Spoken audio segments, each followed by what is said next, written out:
Vamos lá, vou aproveitar que tá top ficar aqui na FIEP aqui fora. Tá um pôr do sol bonito. Eu só tenho reunião às 6 horas, são 5h25, então dá boa da gente conversar. Uma coisa que eu queria falar sobre as minhas referências, as minhas inspirações. Eu acho que isso é muito importante, porque isso diz muito sobre a minha formação como empreendedor. Então eu vou começar da base. Acho que a minha maior referência de empreendedorismo, de trabalho, vamos dizer assim, foi meu pai, é meu pai, porque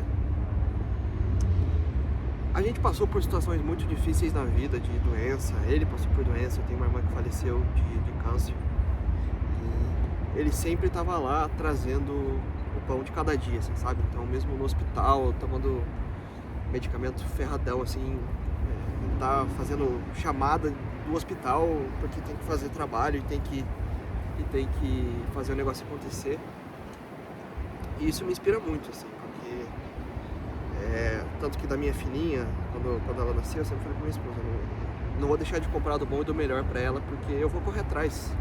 Enquanto o negócio às vezes não traciona, agora tá tracionando, tá legal, mas enquanto não tracionava, sei lá, eu vou meter um Uber, entendeu?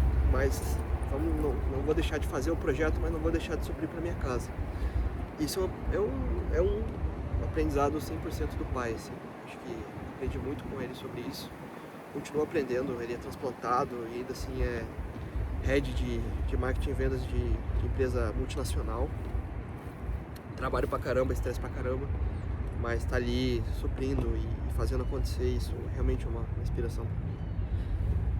E assim, indo mais pra parte de empreendedores, vamos lá, que me moldaram muito. Eu sou muito fã, desde cedo, sempre fui muito fã do Steve Jobs. Eu acho que a minha ânsia de querer ser um inovador, como inovador, vem do Steve Jobs, assim.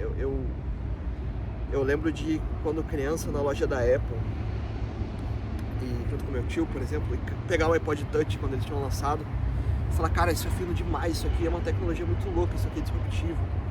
E isso sempre me deixou, cara, inovação, criar coisas novas, produtos novos. Quando eles criaram o iPhone, né, antes, não existia aquilo consolidado como um produto, e eles foram lá e criaram um celular que hoje é uma coisa tão batida, mas que na época aquilo era uma inovação. Ou o que é mais marcante para mim foi quando o Steve Jobs ele apresentou o MacBook Air, que ele tirou de dentro de um envelope.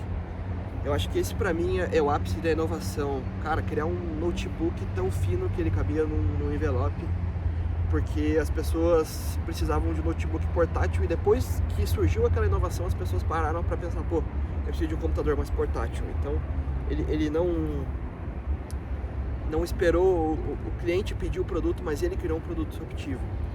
E eu sempre curti isso. Então eu acho que o primeiro livro que eu li umas 2, 3 vezes foi Steve Jobs, aquela literatura para adolescentes, para jovens, eu não lembro agora.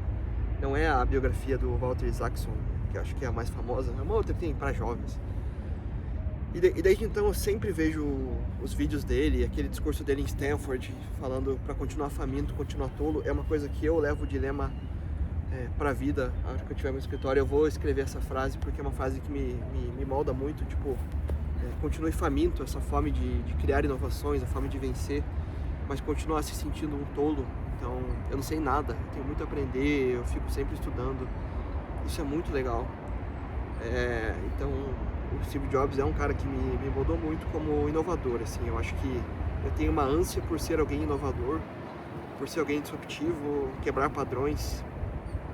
E eu acho que vem muito eu sempre fui fascinado pela Apple, tanto que hoje o time todo usa a Apple. A gente comprou o MacBook Neo para o time operacional e para o time de desenvolvimento outros MacBooks, né, com mais RAM e tal. E muito porque eu acho que eu quero que o meu time sinta a experiência Apple, porque eles são disruptivos na experiência com o cliente, eles são disruptivos na forma como existe a textura do produto. Então, eu li recentemente a biografia do Johnny Ive, que foi o designer-chefe da Apple, toda essa revolução de produtos, desde a volta do Steve Jobs para a Apple. E ele é um cara alucinado pela experiência do design.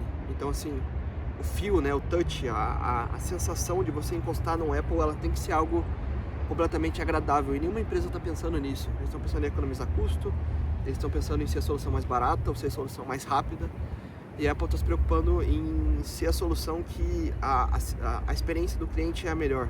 Por isso que hoje você tem todo um ecossistema de produtos, o Apple Watch, você tem o celular, você tem o MacBook, isso tudo é integrado e a experiência é muito boa, e eu quero que a MRT, né, a empresa que a gente está criando, seja a empresa com a melhor experiência para o cliente, trazendo para a nossa realidade. O que eu trago para o meu negócio? É muito difícil levar inovação para a indústria. A indústria fazer inovação dentro de casa, porque você tem que criar processos, você tem que treinar pessoas, você tem que contratar gerências, você tem que... É muito burocrático, é muito caro. E quando a gente está falando de MRT, eu quero ser plug and play. Eu quero gerar inovação sem uma fricção dentro da própria indústria. Eu quero criar um canal de vendas sem que ela precise ter um departamento de marketplace, sem que ela precise ter a logística interna, porque o nosso grande objetivo no médio prazo é que todo cliente nosso comece no full, independente da plataforma. Então ele não precisa fazer expedição. Ou melhor, a expedição que mandaria para um varejista um produto é a mesma que vai mandar para o CD do Mercado Livre. Ponto. Ele não vai criar um processo novo, treinar pessoas novas, criar uma estrutura nova, uma gerência nova. Assim como a parte de fotos, me passa o que você tem de catálogo, me passa a sua ficha técnica, os seus materiais, que o resto a gente cria, o resto a gente desenvolve aqui. As variações de imagem, utilizando IA, que a gente está com um botzinho animal, descrição é a mesma coisa. Então, o grande objetivo do MRT é ter esse fio, essa sensação de usuário que a Apple tem com o cliente, e eu me guio muito nisso. Então, gerar inovação sem criar uma fricção, sem gerar um atrito dentro do cliente. Poder que ele crie um canal de venda novo, sem criar processos, sem criar chateações. Lógico, um contatozinho ou outro a mais, vão ter que existir pontos focais, lideranças, mas que seja o mínimo do mínimo do mínimo possível. Por isso que desde o dia zero a gente faz do cadastro até o pós-venda. Então, não precisa ter alguém para responder pergunta do Mercado Livre. Você fala, mas como que você sabe responder uma pergunta do Mercado Livre? A gente vai aprendendo. Se está no catálogo, a gente responde, né? Vem uma pergunta que a gente consegue responder, a gente responde. Se não sabe, a gente pergunta para o cliente, mas já faz banco de dados. Porque se essa pergunta vier de novo, eu vou lá e respondo. Então, eu aprendo muito com a Apple e tento trazer essa experiência Apple para dentro da minha companhia. Outras inspirações que eu gosto muito, né? Eu gosto muito do Flávio Augusto, acho que ele é um cara que traz a visão de venda, e tudo no fim é venda. É um cara que eu gostaria de uma hora conhecer, e o livro dele, né, O Ponto de Inflexão, é um livro que tem muito peso, assim. Eu li, realmente, quando a minha filhinha nasceu, eu entendi que aquele era um ponto de inflexão, e criar, mudar a minha vida, mudar a minha trajetória, reescrever ela. Era hora de fazer um ponto de inflexão. Gosto muito do Thales Gomes, ele que me deu o conhecimento do MVP.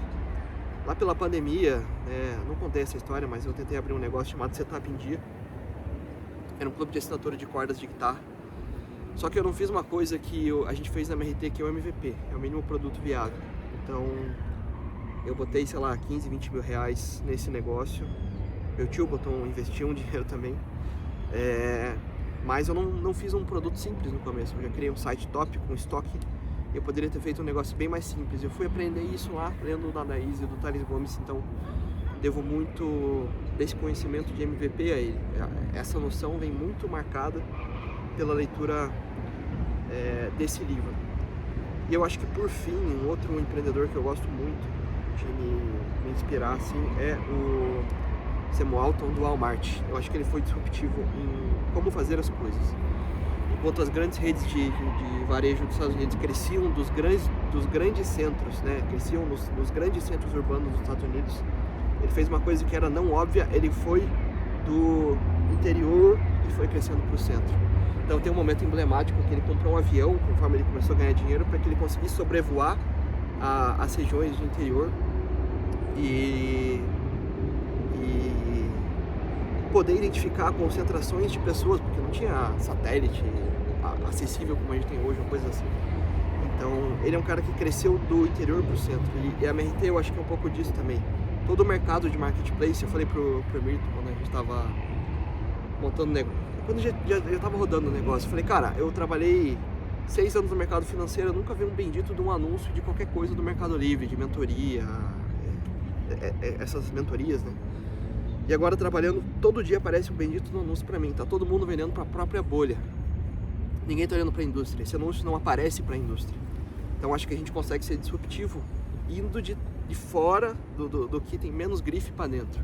Não vendendo pra quem já tá nesse segmento, mas vendendo pra quem tá de fora dessa rede.